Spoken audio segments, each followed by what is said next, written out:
যারা স্লো এবং স্টেবল ওয়েতে ওয়েট লস করতে চাও আমার মতো, তারা আমার এই ফুল ডে ডায়েট প্ল্যানটা ফলো করতে পারো।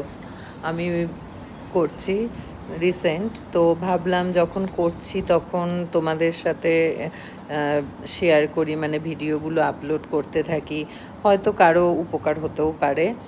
আমার খুব একটা বেশি ওয়েট নেই যে 100 কেজির ওপরে ওয়েট আমাকে 2 মাসে কম করতে হবে 15 কেজি বা 20 কেজি, সেরকম কিছু ব্যাপার না। আমার মোটামুটি 8-10 কিলো ওয়েট কম হলে পরে আমি হ্যাপি। তো তাই জন্য আমি এই স্লো প্রসেসটাকেই প্রেফার করলাম।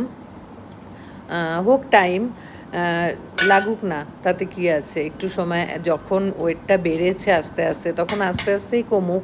আর এই প্রসেসটা সত্যি খুব কাজে দেয় এবং এটা দীর্ঘদিন থাকে, ওয়েটটা ধরে রাখা যায়। আসলে বাড়িতে যে সমস্ত খাবারগুলো খাই তার মধ্যেই একটু ওলটপালট করে পোর্শনটাকে কম করে খাওয়া আর কি।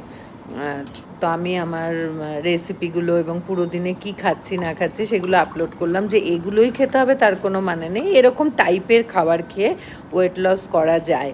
তো সেরকম আমি একটা আইডিয়া জাস্ট দেওয়ার চেষ্টা করলাম।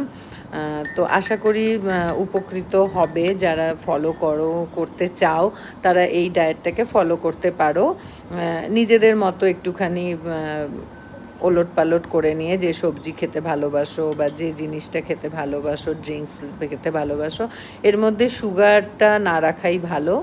তো চলো, টাটা।